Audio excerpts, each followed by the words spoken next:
Race 1 at Flemington is the Tabaron benchmark 84 of the 2,400 metres for the first, and I'm with Chasing Hermaphrodite here. I think that this horse is hard to beat. Yes, he's got to carry a bit of weight. Well, has to carry the weight subsequent to Alhambra being the toppy, and will carry the Anzac Day silks. But I think Harry Coffey in this saddle, 6 from 20, only had the 3 starts in Australia, and to be honest, has been absolutely outstanding on each occasion. Has carried the weight before, so that's no issue, and gets out in front and can bowl along, and that's why I like it here.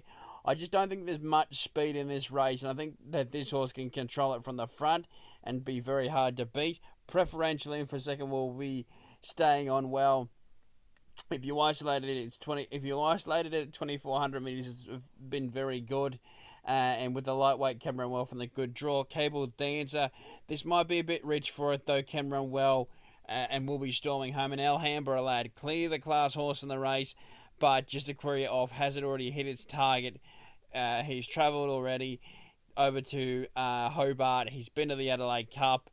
Is this an afterthought? Potentially. Chasing Hermaphrodite for mine on the first to lead, kick, and win the first. Race number 2 at Flemington is the Les Carlion over the 1,400 metres, and I am with Rocket at Midnight here. I think that this filly is clearly the one to beat from the outside draw. Ran a cracker first up at Caulfield, running well behind Thames and Soft Love. Thames, of course, went to Mornington last Saturday and ran really well behind Bridal Waltz. And I think if this horse can prove hard to beat here, big track, wide draw, Ben Melham in form, Wallace Day will absolutely flying. The colours are absolutely flying in the Yulong team, so I think it all points to a winner here for Rocket at Midnight. Lady Brightside, I thought is clearly over the odds, $21. Considering she's a half to Mr. Brightside. I think the draw's the thing that's putting punters off from barrier 17. Maps to get a long way back though. Jamie Mott rode it on debut and can run well here. Shiver Me Pink will run well, and Lincolnshire anywhere near this horse's best will bolt this in. But Rocket at Midnight I think is the one that's got the form on the board, ran really well last start, will settle back in the field but come charging home at the end. Rocket at Midnight for mine and the Les Carlion, with something small to place on Lady Brightside. Race number 3 at Headquarters is the Wing Commander Ian Bayliss DFC, benchmark 70 over the 1,800 metres, and I'm with No Fuss here, on top, clearly, and will be very popular with punters here. 3 from 4, absolutely bolted in its last 3. Johnny Allen in the settle with the big weight, though I don't think that's going to hold it up. With this horse only gives the bottom weight about maybe 2-3 kilos. The other winning chances in the race 2-3 kilos. I think that this horse is extremely hard to beat. Good draw, Johnny Allen. This McAvoy team have a smart horse on their hands here. Saint Emilion for second, I think can run really, really well. $34, I thought was way over the odds, considering that this horse has contested a Group 1 Victoria Derby. Nearing Liberty, the trip won't be an issue at $10, can run well. And Highland Bling, I thought was the one for 4th at $23. But No Fuss in the Ian Bayliss at benchmark 70 level for mine. I think it's extremely hard to beat. Race number 4 at Flemington is the Auckland Thoroughbred Racing Incorporation Trophy, benchmark 78 over the 1,400 metres. Took a long while to say, but anyway, I am with I Am Velvet here. The first up win was the win of a very classy filly. Back on the board with a win. Willow rode it that day. Tommy Stockdale takes over here. 4 from 7, I think, can run really well and be winning this. Jenny's Meadow in for second. This horse is clearly, I think, the class filly in the race. Contested some very good races last preparation behind Treasure of the Moment on a couple of occasions and around the Oaks form. So I think that can bode well for that filly. 10 deep will run well in Changing Colours. I thought it had every chance to beat Iron Velvet last start. They were both first up at Caulfield, and I grant you that Changing Colours gets the weight relief, but is also drawn wide, where Iron Velvet's drawn well and has to carry the weight. I'd rather be on Iron Velvet. I think that filly will win race number 4. Race number 5 is the listed Anzac Day Stakes over the 1,400 metres, and I've got Legacy Bound on top. The maiden win was absolutely dominant, and it was very impressive. I think that this horse is hard to beat if they get out and let this horse run in front. There's a bit of speed on here, but I just think can cross to the rail easily enough to be out in front, dictating. The only other horse I think can go forward is Warrior Smile, maybe Prestige Allay. They're from the wide draw. Will they really drive it to find a forward position? I don't think so. But Legacy Bound, like I said, if they let this horse get out and roll in front, I think it's all over. I don't think the 1400 metres is any query at all. Won in dominant fashion last start. This horse is also in at Morphettville on Saturday. But I think with John McNeil booked here, considering he rode it on debut, they're going to come here for the stakes race. Stay Cosmic will run really well. Should argue be undefeated, considering it made a wide run on debut and went down fighting behind Warrior Smile last start and just got beaten. Just Kick, I think, will run well as well.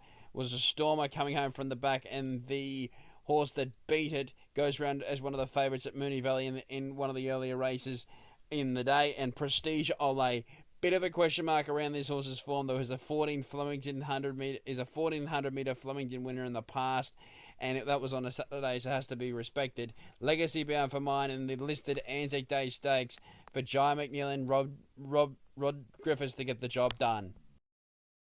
Race number 6 is the listed VRC St Ledger over the 2800 metres, and I've got Format on top, very, very clearly on top.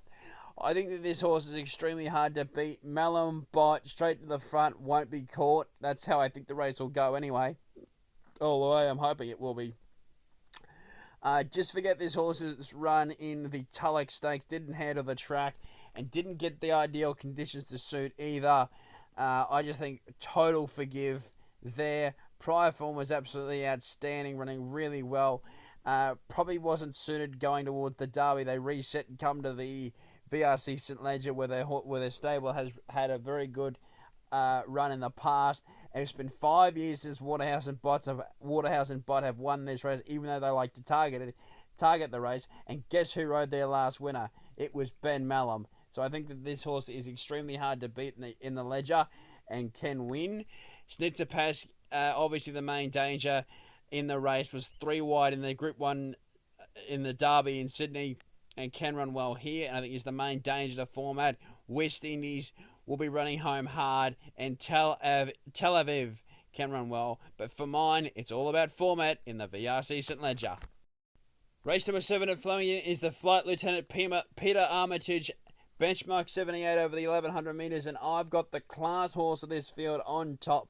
And I think the Anzac colours will salute again here with Midtown Boss. Logan Bates takes the claim, brings the weight right down to the 59.5 kilos, and with that brings it back to a winnable weight. Outside draw, probably won't go back, but I'm expecting this to be this horse to be winning how he won the Valet John Russell, coming straight down the outside, putting a gap in them and racing away. If you isolate this horse's Flemington 1100 metre form, Marty, it's impressive. And I think that this horse can prove extremely hard to beat here and show them a fresh pair of heels. Lose Some, Win More, I think, will run... New York Luster, I've got in for second. I think will go to the Valley, and I think is better suited there over the 1,000 metres to run well. The only difference I could find is, she's drawn 4 here. She's drawn 4 at the Valley. 1,000 metres versus 1,100. Just a question of where Enver wants to go. Lose Some, Win More is suited up the straight. Jamie Malum aboard for Richard and Chantal Jolly. And I think can run well. And Mountain Asiko in for 4th, the Singaporean galloper. But Midtown Boss for mine to show them what he's made of. He's better than 78 grade.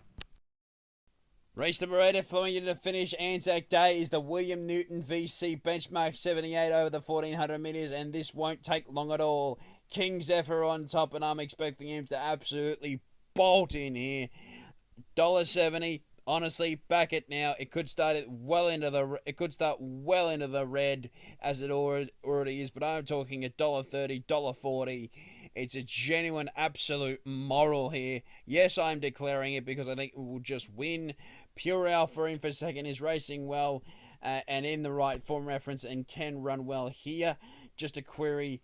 Well, no query at all. It won't beat the favourite, but can run well in for second. Otago probably is the best horse in the race class-wise, though drawn wide and gets back and it is only first up, though his work lit in has been very good. And Carbonitis, only a couple of starts ago, was a winner, though he had to seriously turn it around off his last two to be winning here, and has the wide draw.